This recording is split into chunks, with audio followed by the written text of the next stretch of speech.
तो आज ये जो स्मैकडाउन का एपिसोड था वो बहुत सारे मामलों में मुझे बहुत ज़्यादा अजीब लगा। अभी उसके बारे में बात करेंगे, लेकिन जो हमको स्मैकडाउन की स्टार्टिंग है वो वैसी देखने को मिलती है जैसे ट्रेडिशनली हमने पिछले काफ़ी सारे गो होम एडिशंस में देखा। मनी इन द बैंक के लिए सारे के सारे सुपरस्टार्स लैडर पर चढ़े हुए हैं जो भी पार्टिसिपेट करने वाले हैं लैडर मैच के अंदर, लेकिन ऑलमोस्ट इतने लंबे हैं वो नीचे खड़े हुए हैं आराम से, वो जाके ऊपर लैडर पर नहीं खड़े थे। तो शुरुआत ये जो कन्वर्सेशन है वो बहुत ज़्यादा मस्त होती है। सेथ रॉलिंस सबसे पहले बात करते हैं, सबसे पहले सबको वेलकम करते हैं और ये कहते हैं कि मैं सबकी तरफ से बात कर रहा हूँ। फिर वो ये भी कहते हैं कि वो बढ़िया कैश इन करने का जो टाइम है वो रोमन रेंस और ब्रॉक लेसनर के समर स्लैम के अंदर है। फिर ड्रू मैकिंटायर कहते हैं भाई रुक जा, तेरे को मेरी तरफ से बोलने की जरूरत नहीं, मैं खुद अपनी तरफ से बोल सकता हूँ। फिर वो अपनी भी कहानियां गा रहे हैं कि मैंने 5 मिनट में ब्रॉक लेसनर को हराया। फिर रिडल शुरू हो जाते हैं, रिडल और सैमी ज़ेन की अलग ही तकरार चल रही है। सैमी ज़ेन कह रहे हैं कि नहीं नहीं, वो अपनी ब्लड लाइन वाली जो बात है ऑनररी ऊस करके वो अपने आप को बुलाते हैं। तो हर कोई बंदा अपने अपने पॉइंट रख रहा है। शेमस भी कह रहे हैं कि मैंने भी मिस्टर रोमन के ऊपर कैश इन किया हुआ है। तो हर बंदा अपनी जो है दलीलें दे रहा है। नीचे से एमवीपी कह रहे हैं कि ये जायंट है, ये ओमोस है।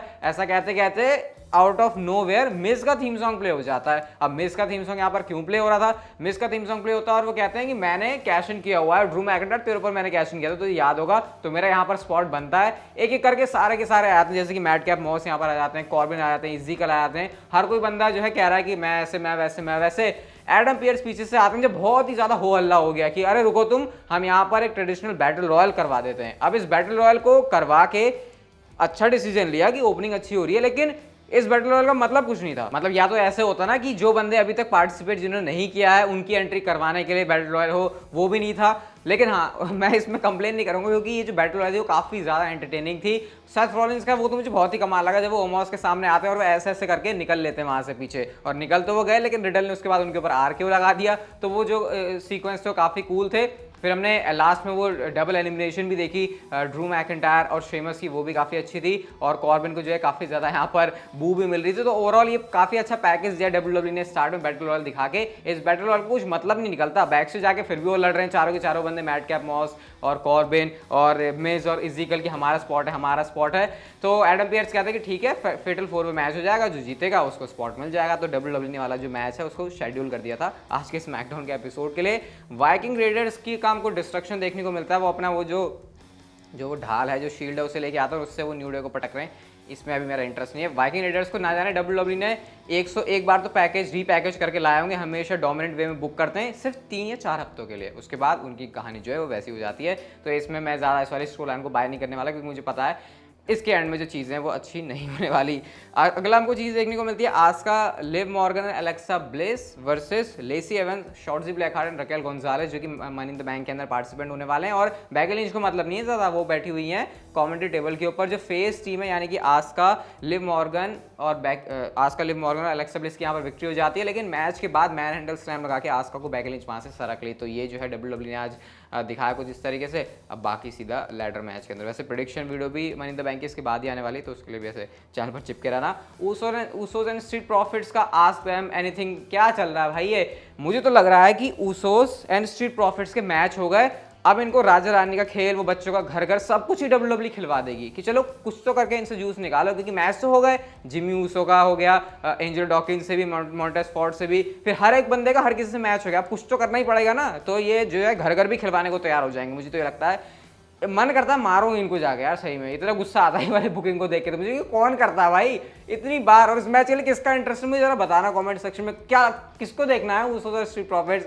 मेरी समझ से बाहर है। अब डब्ल्यूडब्ल्यूई पता नहीं क्या कर रही है। अब ठीक है, थोड़ा सा आराम से बात करेंगे इसके बारे में, जाने दो ऐसे साइड में। नेक्स्ट सबसे अतरंगी चीज आ रही है, maximum mail models, max droopy. इस वाले सेगमेंट को मैंने अब तक कवर नहीं किया था अपनी किसी भी स्मैकडाउन की वीडियो के अंदर, क्योंकि सारे जो सेगमेंट थे बैक स्टेज से थे और मुझे देख के ही लग रहा था इसमें कवर करने जैसा है क्या। अभी जब ये आएगा टीवी के अंदर तो ये बात प्रूव ही हो जाएगी कि एक्चुअल में इसके अंदर कवर करने के लिए कुछ था ही नहीं, क्योंकि यहाँ पर आपको डब्ल्यूडब्ल्यूई के रेसलिंग शो में रैंप वॉक देखने को मिल रही है। जब मेस ही हैं आई थिंक वो मासे बन के आ गए हैं और मंसूर बन के आ गए हैं और वो अपनी जो अदाएं दिखा रहे हैं। हाँ, मंसूर ने काफ़ी अच्छा गेन कर लिया है, वो एक नोटिस करने वाली बात थी।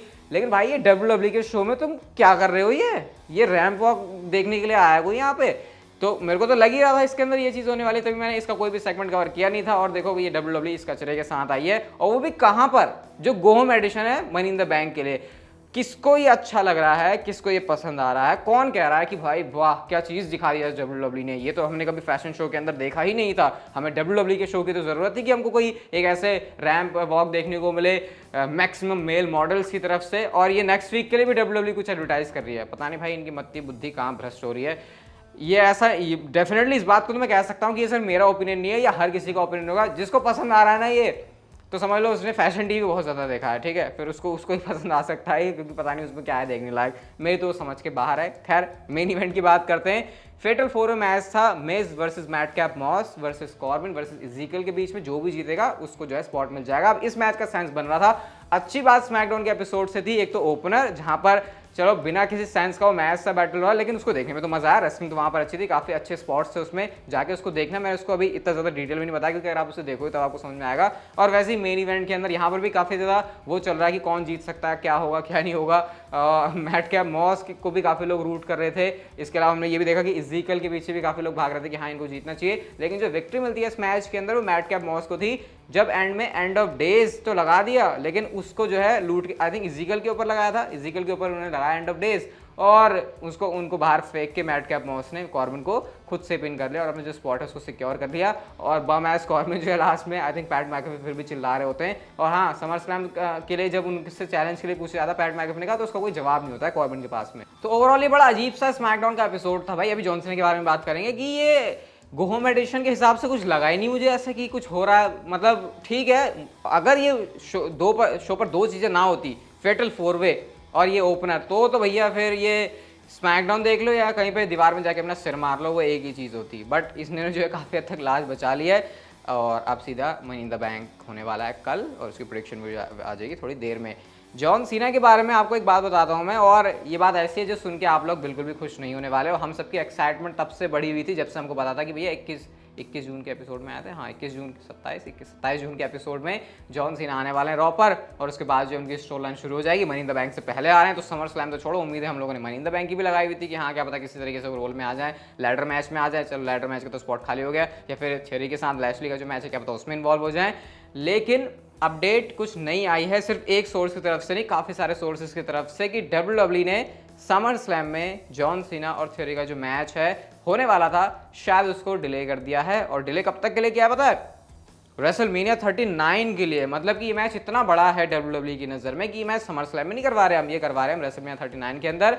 अब रिपोर्ट ये है कि देखो, अगर जॉन सीना को compete करना होता समर स्लैम के लिए तो समर स्लैम से पहले डेट्स के लिए उनको एडवर्टाइज डेफिनेटली WWE करती, क्योंकि ऑब्वियस सी बात है जब एक शो पर एडवर्टाइज करने से आपको पता ही है टिकट्स वगैरह कैसे मूव करी थी जॉन सीना ने, तो वो चीज़ वो आने वाले शो के लिए भी कर दे। और अगर जॉन सीना को compete करना है समर स्लैम के अंदर तो क्यों ना WWE को पहले से एडवर्टाइज करे। हमको पहले से तो पता चलता था, लेकिन एक्चुअल में WWE ने किसी डेट के लिए उनको एडवर्टाइज नहीं किया है। और मेल्सर के अकॉर्डिंग अगर WWE ने किसी पॉइंट पर इस मैच के बारे में सोचा भी था तो शायद इसको डिले कर दिया गया है और ये मैच आपको रेसलमेनिया 39 के अंदर देखने को मिलेगा। तो मतलब कि ये जो समर स्लैम होने वाला है वो बिना जॉन सीना के होगा। मतलब अब ये चीज़ क्यों कर रही है WWE मुझे नहीं समझ में आ रहा। या फिर अगर हम देखें जॉन सीना का शेड्यूल इस तरीके से, अगर शेड्यूल की बात है तो फिर यहाँ पर ज़्यादा कुछ कमेंट कर नहीं सकते।